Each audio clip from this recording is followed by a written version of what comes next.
Welcome, everyone. I'm John Weiss. I'm the co-chair of the Arts at First Presbyterian, and I'd like to thank you for coming to our first concert of our new season.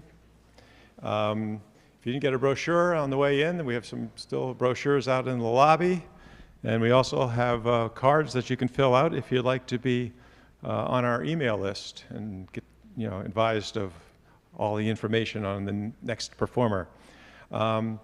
Now, I'm especially interested in our next concert, which is on October 12th, Sunday, October 12th. It's a performance by the Arcadia Chorale, and it's called Echoes from the Cathedrals.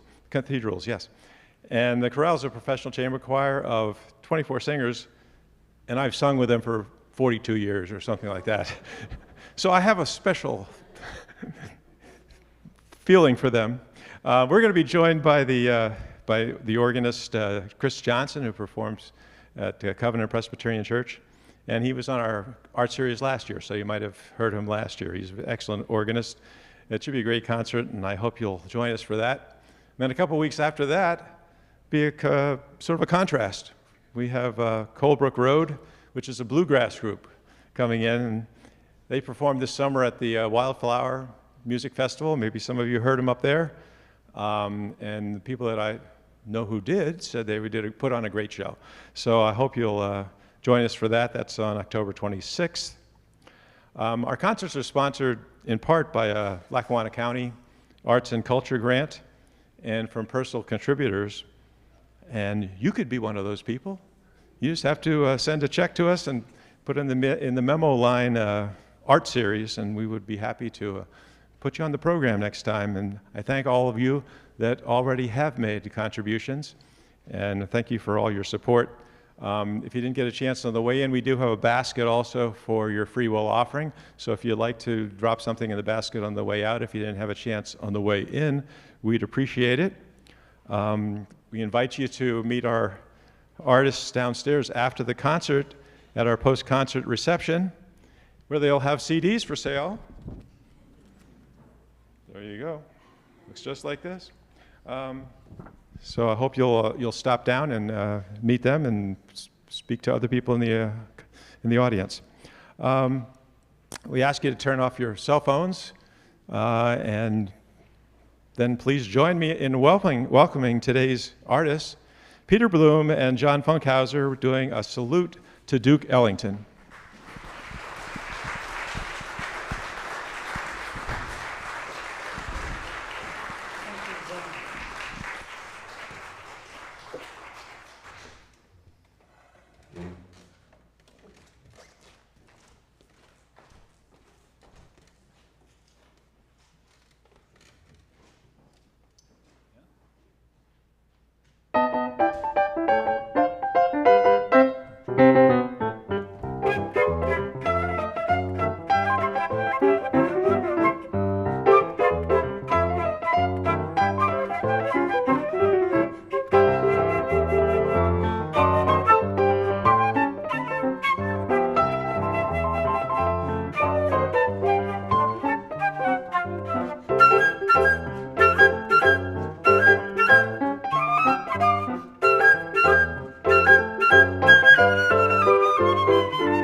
Thank you, and thanks so much for hosting us today and for providing the beautiful weather and for coming out on a football Sunday to hear us. We appreciate it. That first number by Duke Ellington, written and performed around 1931 when Duke was in residence and the orchestra was in residence at the Cotton Club in Harlem, where he went from becoming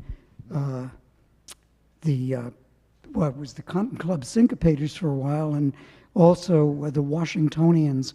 But by the time he left the Cotton Club, it was Duke Ellington and his famous orchestra. Our next number is a ballad, beautiful ballad, bluesy ballad, and John will say a couple of words about this. Can you all hear me in the back? Good. Yeah, this tune is called Daydream, and Peter and I have been playing in a big band that does a lot of Ellington, among lots of other things too. But the big band, it's called the Aardvark Jazz Orchestra, based in Boston. And we played in that band together for about 30 years until I moved off to Albuquerque. Something possessed me to get away from the terrible New England winters. But my biggest regret was leaving the band. In any case, that's where Peter and I have been playing together now for, I was just counting last night, 33 years. And most of that time was with this orchestra, the Aardvark Jazz Orchestra.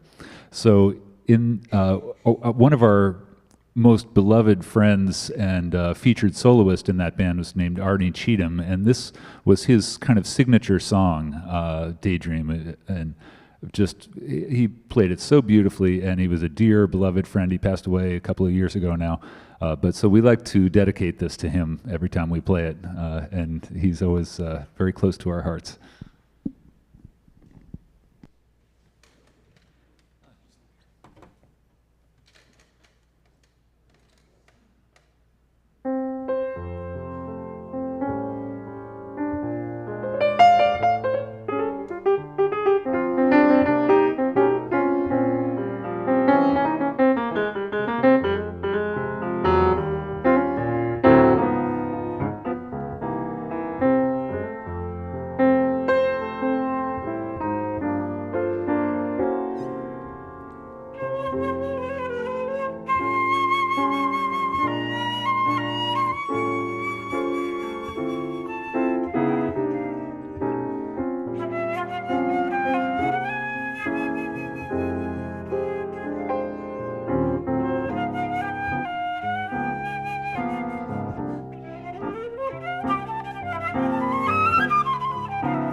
That previous number, Daydream, was written by Duke Ellington along with his number one composer, Billy Strayhorn.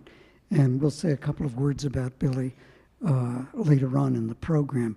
This next number, Cottontail, was a feature. Duke always featured his players in the orchestra as either inspirations for his compositions, or he thought that he could provide them with an opportunity to shine as a soloist and that sort of thing. The great tenor saxophonist, Ben Webster, was featured on this 1940s proto-bebop number called Cottontail.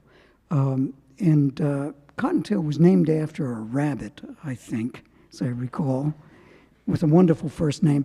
But this is, tell a story, John, would you? The name, of course, was Peter. And you all remember the line, "Do not go into Mr. McGregor's garden." Right, it's that. Why was he not supposed to go into Mr. McGregor? Because your father was made into a pie. Remember that? Yeah, these poor children that have to listen to this, to this story. They're traumatized. But anyway, so this is Duke's little tribute to Peter Rabbit. As you will hear, Peter Rabbit was in a hurry.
So it mentioned Billy Strayhorn, the wonderful composer with the Ellington Orchestra for so many years. Brief story, Billy was a kid growing up in Pittsburgh, Pennsylvania, and somewhat of a piano prodigy and a real musical genius in terms of composing. Had not much been out of Pittsburgh before meeting Duke Ellington, which happened during a show that the band was playing in Pittsburgh, and a friend of Duke's was also resident of Pittsburgh, and came up to Duke during intermission and said, you know, after the show, I'd like you to hear this young local kid play the piano. Would you be willing to hear him? And Duke said, yeah, sure. You know, I hear young, promising pianists all the time. Bring him by after the show. And so Billy knocked on the green room door after the show. Mr. Ellington was said that I could play for you. Yes, son, come in and sit down. What would you like to play? Well, I'd like to play the last number you did on the performance in the last set, which hadn't been recorded, and no one knew. And Duke thought, well, that's interesting. You know, sit down and play it. And Billy played the piece along with all of Duke's solos that he took on the piano, pretty much, as far as we can tell, note for note, by memory. And Duke was astonished, and it said, "Well, that's amazing, son." And Billy said, "Yes, Mr. Ellington, but I would have played them this way," and proceeded to play them his own way. Duke offered him a job, and the rest is history. Billy took the job, and we'll say more about that later.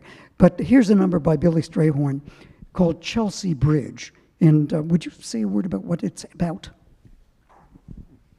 It's the Chelsea Bridge that he's referring to is in a painting in the Tate Gallery in London, which they must have visited on tour. And the painting is called Nocturne, Blue and Gold. And it's a sort of, it's a picture of the bridge that used to go from Chelsea over to Battersea across the Thames. And it's a very impressionistic sort of painting. And so I think you'll be able to hear that in the music. By whom? The painting? James McNeill. Oh, James McNeill Whistler is the painter.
East St. Louis, Toodaloo. Our next number is a sort of tone painting that Duke wrote in 1926, 27. And he was really stretching out with the band. It wasn't just a jazz band at that. I don't mean to demean jazz bands, but it was becoming, as we said, Duke Ellington and his famous orchestra. And he was being influenced by many composers, working with sounds and harmonies to create tone poems. And East St. Louis, Toodaloo is a tone poem that describes the city in East St. Louis, which is on the Mississippi River, and on the St. Louis side, and a poor community where at the end of a hard day's work, people would come home from the fields or the factories, trudging along what Duke called the totalo, the toddle. And yet Duke found some very uplifting sentiments in this, and he wanted to sort of paint the heroism of the hardworking man and woman. The sound of this piece is very much influenced by a trumpet player that Duke had in the band, Bubber Miley, who worked a lot with doing extended techniques on trumpet and with growls and plunger mutes, and would like to try to incorporate some of Bubber Miley's influence into this particular number, East St. Louis, Toodaloo.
It's, I've got the talking stuff.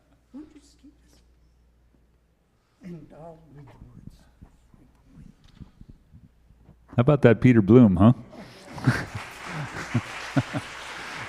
And John.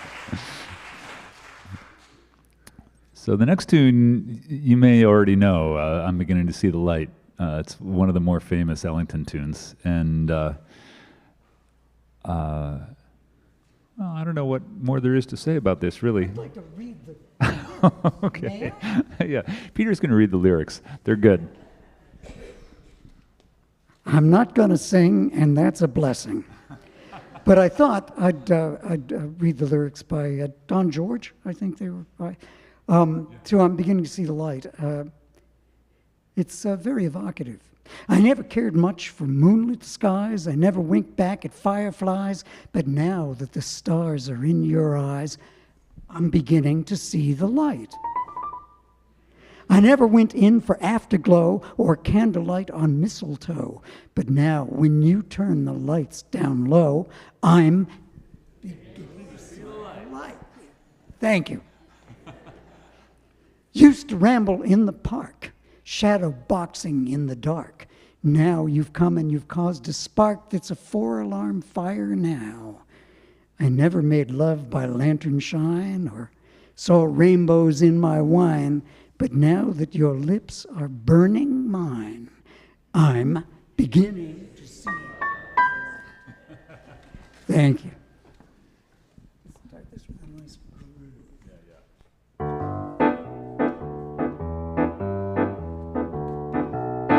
We'll take an intermission after this.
We'll be back in 10 minutes. 10 minutes.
Welcome back to part two.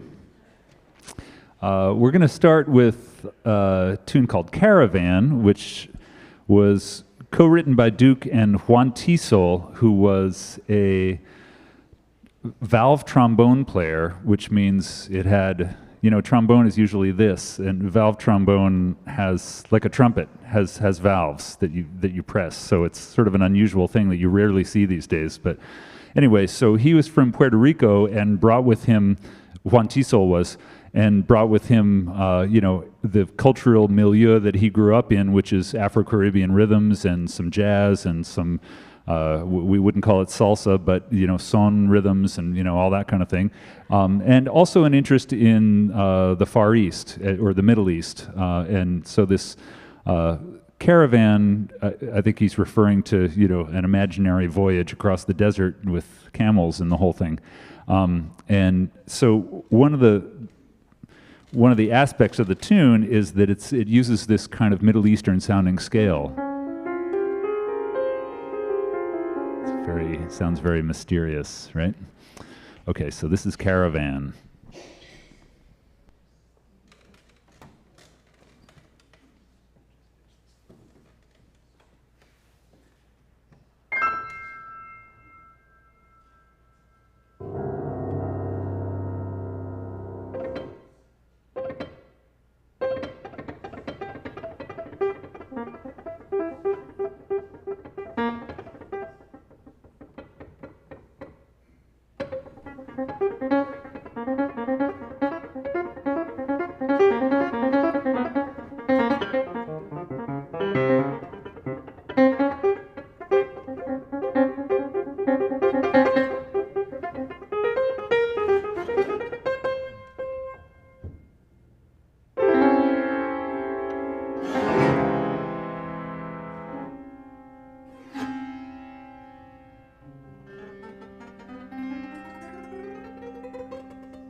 So along with Juan Teasall and Billy Strayhorn and Bubba Miley and all those great players we've mentioned before in the Ellington Orchestra, one of the magnificent composer arrangers joined the Ellington Band in 1942. And he might have been Duke's greatest accomplishment because he was his son, Mercer Ellington. And Mercer had just graduated from a little college in New York called Juilliard. You've heard of it. And Duke offered him a job with the band as a rehearsal pianist and arranger, composer in 1942.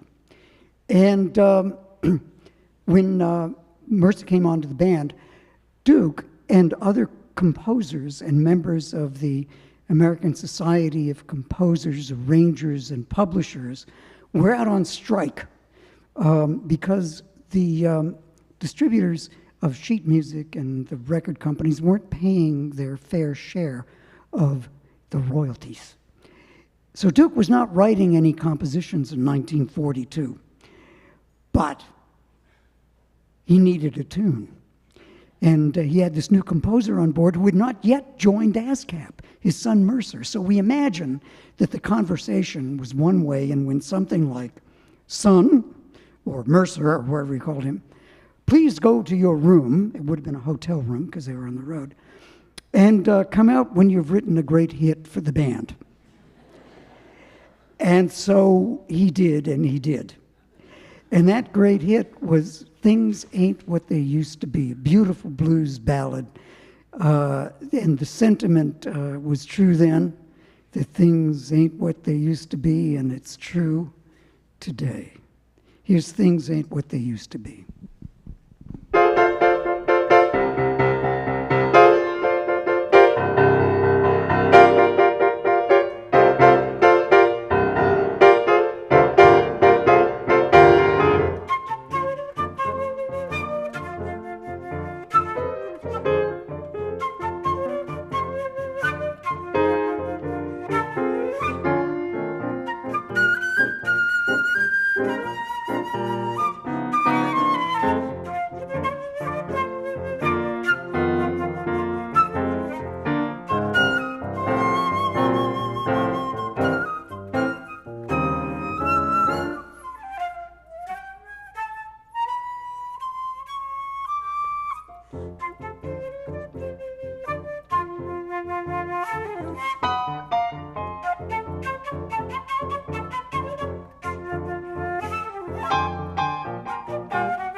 So I mentioned that Duke was starting to compose like a classical Western composer in many ways, and he later in his career started writing orchestral suites for the band, for the orchestra, a number of them.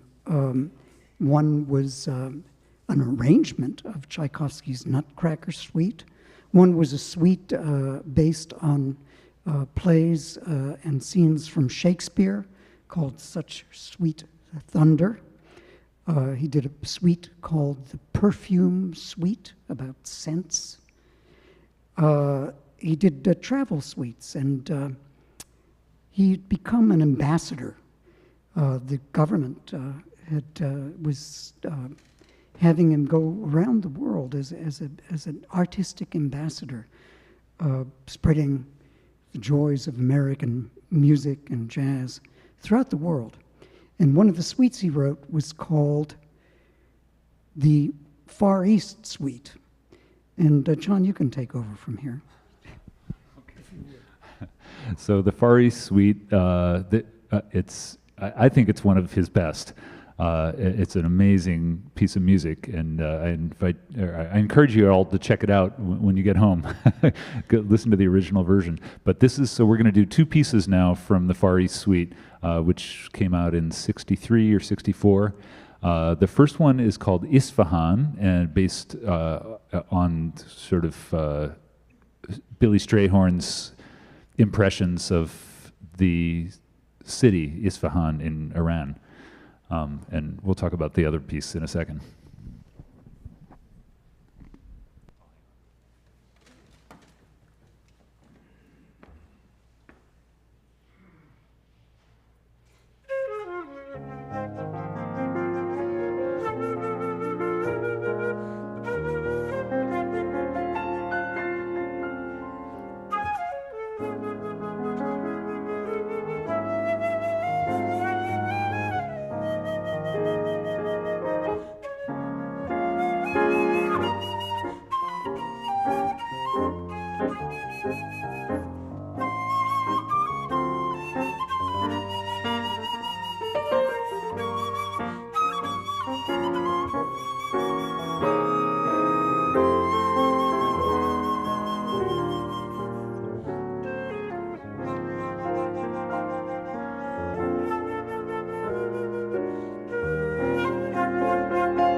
is your turn.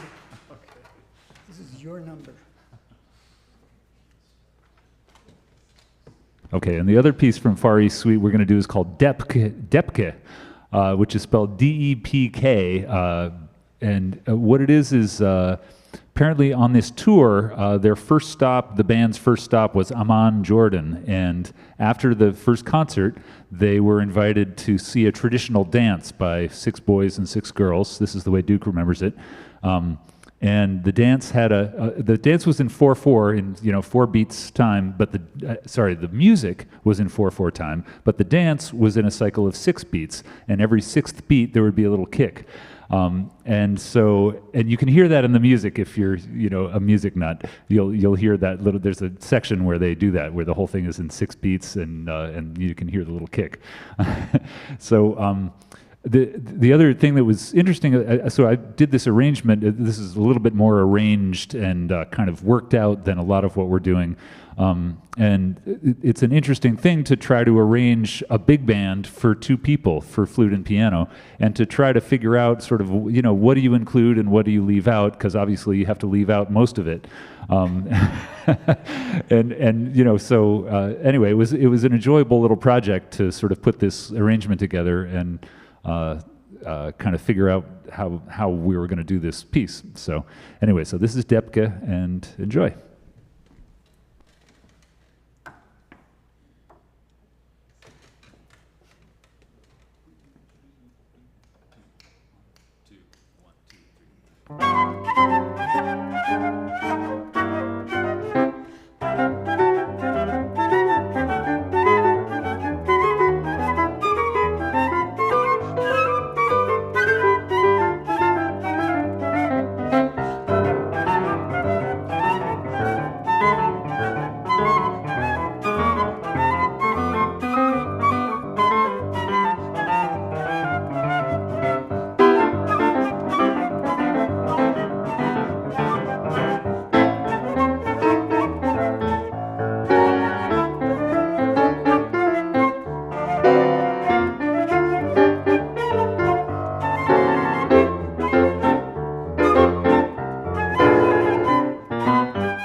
train.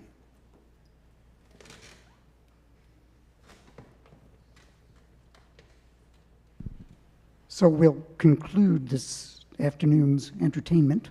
And thank you, by the way, again for hosting us and being so kind. This number is perhaps Duke's most famous piece in his repertoire, written by Billy Strayhorn, just after Duke hired Billy to come up from Pittsburgh and work with the Ellington organization. And Billy had never been out of Pittsburgh. Duke wrote directions on how to get up to Sugar Hill in Harlem, where the offices were of the Ellington organization.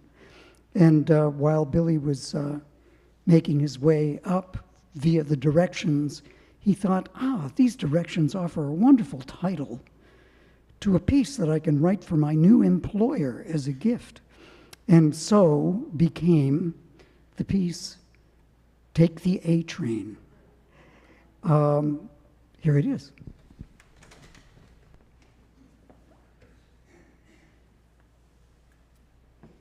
It's mind-boggling to think that this is the first piece that Strayhorn wrote for the Ellington Band, and then it became this huge hit. Imagine that.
again, thank you for your kindness. Yes, thank you.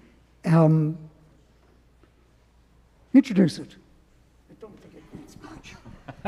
This song needs no introduction. Except I have to find it.